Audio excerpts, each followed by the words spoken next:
no life and direct na Ozewu Ibagwaaka maka ikpoma anyị chọrọ ịkpọ na Ozewu maka na ya na-eme anyị na Ozewu Ibagwaaka apameka n'ọbịa bụ anyị bịara ikpoma ya nta.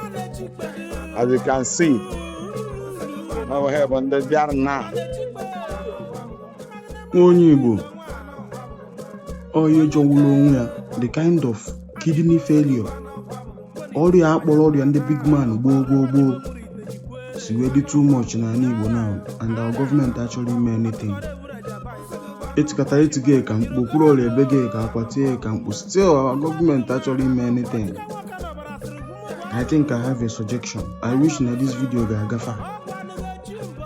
Watch this video na play here. Ihe bụ na Parkland today.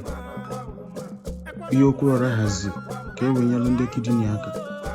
Ọha ka mmadụ niile a na-ebe akịta na ha afọ a na video no kidney failure, and the people na nwụkwọ on daily basis. And ije n'afịa, a lot of fake things dị n'afịa.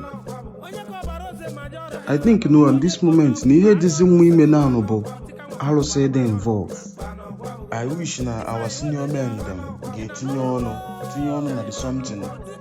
By the time ha tinyeweli ya ọnụ, the video agaba viral. Whatever villages emewe indoors, na ọbụla mgbe mmadụ ga-anwụchasị ka a ga-eji chọwa solution to the problem. And ka all the villages na-akwa alụsị na their markets, na those markets, a na-eme video na-epush na media, it will still motivate other villages to take action.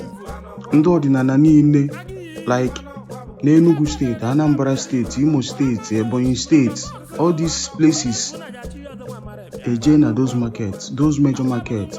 Na buru ụzọ chie warning. Onye ọbụla na-ele anything fake, dispose wo ya. Onye ọbụla na-ele anything fake, dispose wo ya. Enye like 1 or 2 months. Abịa ebe ha tụwa alụsị. Onye ọbụla na-ele fake, malụgodu na onye ahụ chọgodoro igbu mmadụ, so alụsị gbuo ya, alụsị emeghị ife ọjọọ. Atụwa alụsị na all those markets. Since our government achọghị itinye aka solve all this problem, atụwa na alụsị ka mmadụ negodu watchgodu this video na ka if all these people nọ na this video na n'okpuru ọra ihe a na-eme na Parkland today, all these people na ebe ha nwere kidney problem. People na-anwụ on daily basis. Ego kidney nwanụ obele ego. Since the government achọghị ime anything, na ndị ọdịnala olukwana no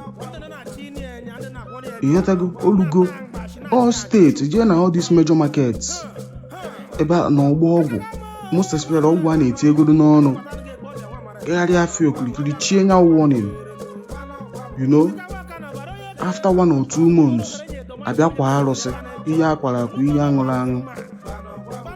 Maka emanjenu kụwalụ mmadụ aka na chọpụ jube na ọ na-ele fake ma ọ na ele fake, nọ akwa arụsị dị ya. Arụsị ma onye na-eme nke ọma, onye na-eme nke ọjọọ.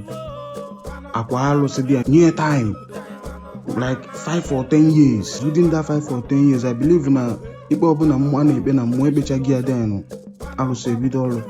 After that 5 or 10 years, agbọpụ dị arụsị. Ihe a ga-abụkwa the next though. Mmadụ one ga-afọzi before you take action.